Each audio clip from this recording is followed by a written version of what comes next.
Israeli invasion today, over 200 Palestinians had been killed by Israeli rockets. And today, Israel began a ground assault of the Gaza Strip. This is a massive assault, air, land, and sea. Israel began its ground invasion of the Gaza Strip shortly after 10 p.m. Thursday night, that's Tel Aviv time, saying it would target tunnels that infiltrate its territory. Now, it was just yesterday that the BBC reported the death toll of over 209 days of shelling by the Israelis. And of course, that came in the wake of these 4 children who were killed on a Gaza beach. And as they were attacking today, CNN was saying that it was one of the most densely populated areas. They didn't know what the casualties were yet, but they knew that there would be a lot of casualties of Palestinians. Well, yes, take a look at how densely populated Gaza City is. Comparing it to some of the other cities around the world, it has 42,600 people per square mile. Now, to give you an idea of what that is, the Washington Post has an article here showing these relative sizes of different cities. Now, they've got some cities like Mumbai and Hong Kong and Karachi, Pakistan. But if you want to compare it to some American cities or to some other cities in Europe, for example, let's compare it to Tel Aviv. There they are right there, about 15,000, same approximate size population density as London. Those are about 3 times less dense in terms of population than Gaza City is. New York City, for reference, is about 27,000. If you look at Manhattan, it's 69,000. Those aren't shown on the chart. Miami is 10,000. LA is 10,000. So that gives you an idea that when Gaza City has 42,000 people per square mile, that is a very heavily populated area. Washington and Chicago, only about 3,500, about 1/12 as densely populated. So when they invade this small area with this many people in there, the casualties are going to be gigantic. And we don't have much information right now other than the fact that the invasion has started. There will, of course, be more information about that as the situation develops. Now, today, Obama banned the purchasing of any AK-47s. And this, of course, is also tied into the Ukrainian conflict. This is part of the sanctions on Russia.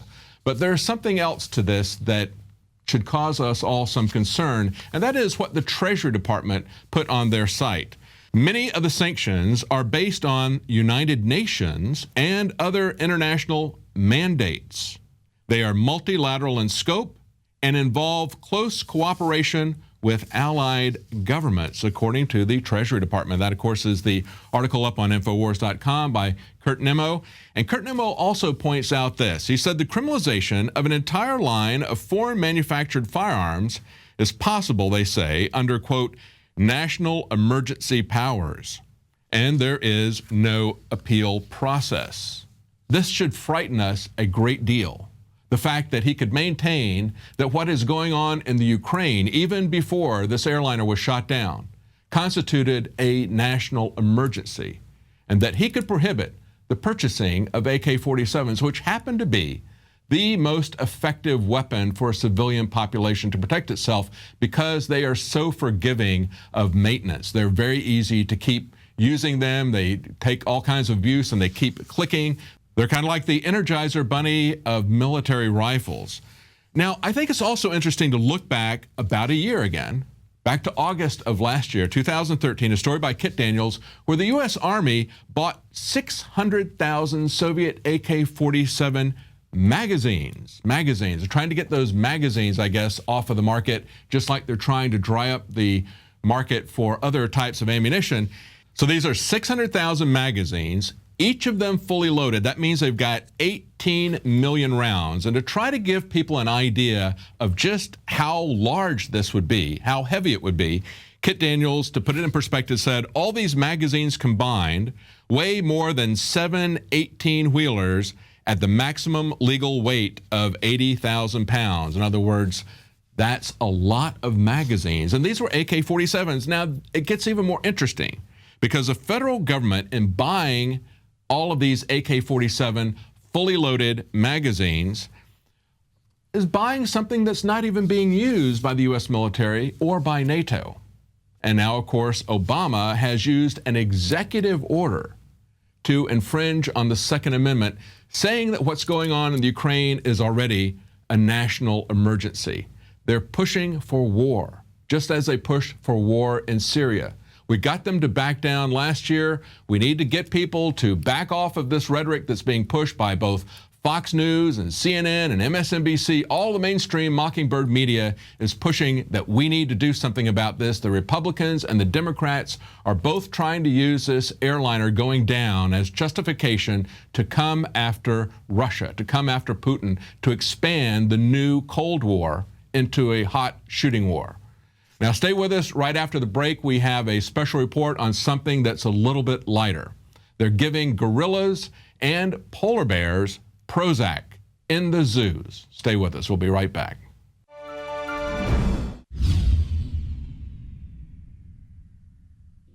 My friends, Alex Jones here to tell you about some of the most important information concerning you and your family's health. Radiation levels have more than doubled in the last 60 years in the Northern Hemisphere from all of the nuclear testing and radiological accidents. Radioactive contamination is now in most of the food supply. There's only two ways to avoid this. Move south of the equator or properly protect your thyroid with nascent iodine. Looking to protect my family, I've done deep research. Nascent iodine is the purest, cleanest, absolute best form of iodine to protect yourself and your family. It's made right here in the USA, completely non-GMO. I searched out the best quality and now have developed a double-strength form of nascent iodine, exclusively available at INFOWARSLife.com. Nascent iodine is on record as one of the only safe ways to detox from fluoride poisoning. Survival Shield Nascent Iodine. Secure your super high-quality nascent iodine today at INFOWARSLife.com. That's INFOWARSLife.com. From the water table to our soils to the atmosphere itself, our world is becoming more and more toxic each and every day. But it's not just the air outside that's toxic. Indoor air has been shown to have 2 to 5 times higher concentrations of pollutants than even outdoor air. And most Americans spend 90% of their time inside using toxic chemicals within their homes. There are more than 42 million smokers in the United States. Well over 1,000 types of mold and mildew linked to numerous conditions. And don't forget the fact that 6 million Americans live with pets they're allergic to as well. When I began to research these statistics, it was clear to me it was time to start cleansing my lungs in order to combat the toxic environment that we cannot escape, but that we can fight back against. Made with organic and wild cultivated herbs and manufactured in the USA, the new INFOWARS Life Lung Cleanse is here in a convenient spray bottle that can be brought with you throughout any toxic environment. Now available exclusively at INFOWARSLife.com or by calling toll-free 888-253-3139.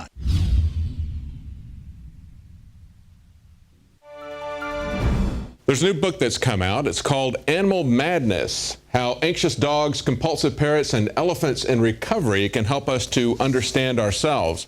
Now, the interesting thing about this book is that rather than looking at drugs being tested on animals, it takes drugs that have first been, of course, tested on animals, then used routinely on humans, and now have gone full circle back into the zoo. And so it provides us some interesting insights. And of course, in reviews, people have talked about anthropomorphism. In other words, projecting human characteristics onto animals. They say to speak of mental illness in animals requires a degree of anthropomorphizing, or this is a humane, insightful, beautifully written book. Animal Madness gives anthropomorphism a good name.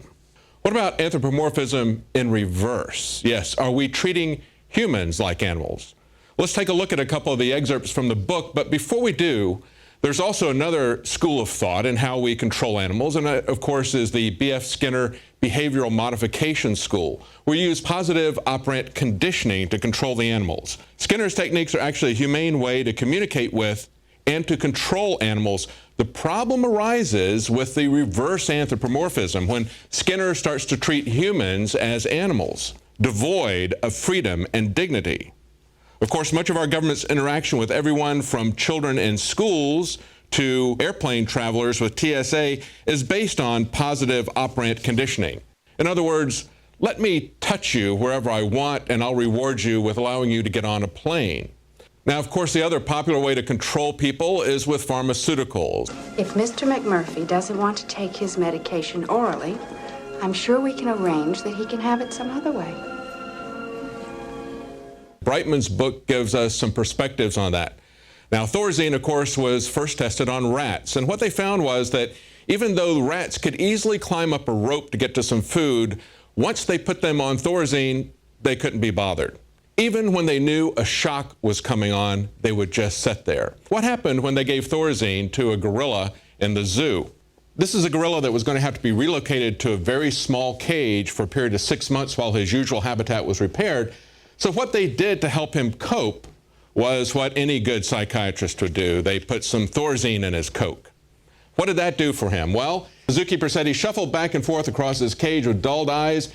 It was a little like watching the men in One Flew Over the Cuckoo's Nest. Now, a review of her book that's on Wired.com today covers a couple of interesting anecdotes entitled, Even the Gorillas and Bears in Our Zoo Are Hooked on Prozac. They look at what happens when we take these drugs that we've now approved for massive use on humans and then turn around and use them on animals in the zoo.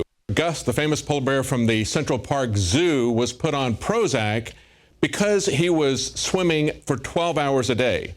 Now, as an aside, that's what polar bears do. They range over hundreds of miles, and of course, that's why you see all these pictures of polar bears sitting on ice floes looking like they're forlorn, like their habitat is melting. No, they range over several hundred miles a day. So this polar bear was swimming 12 hours a day, and they said that that is 0.00009% of his usual habitat.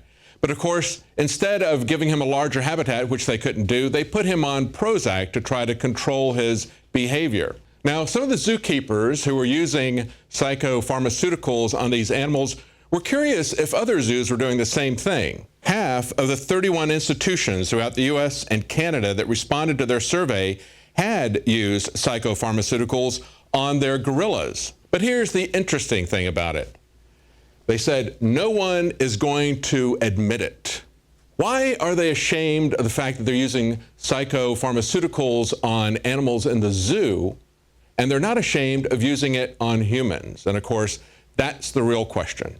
The new reboot of the Planet of the Apes series has big pharma experiments going out of control with devastating consequences for humans. But the reality is that big pharma has been out of control for a long time, and with devastating consequences.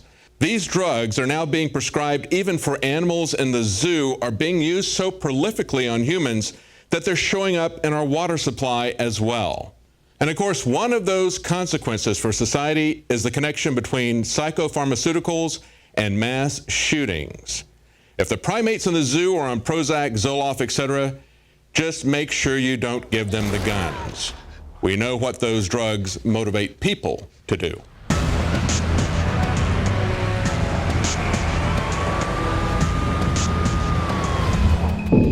Well, that's it for tonight's news. If you're not a Prison Planet TV subscriber, please consider becoming one.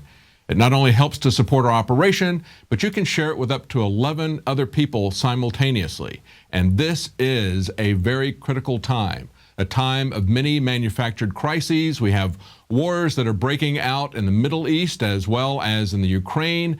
So stay with us. We're going to be following that as well as the border collapse. We'll be back tomorrow at 7 Central, 8 p.m. Eastern with updates.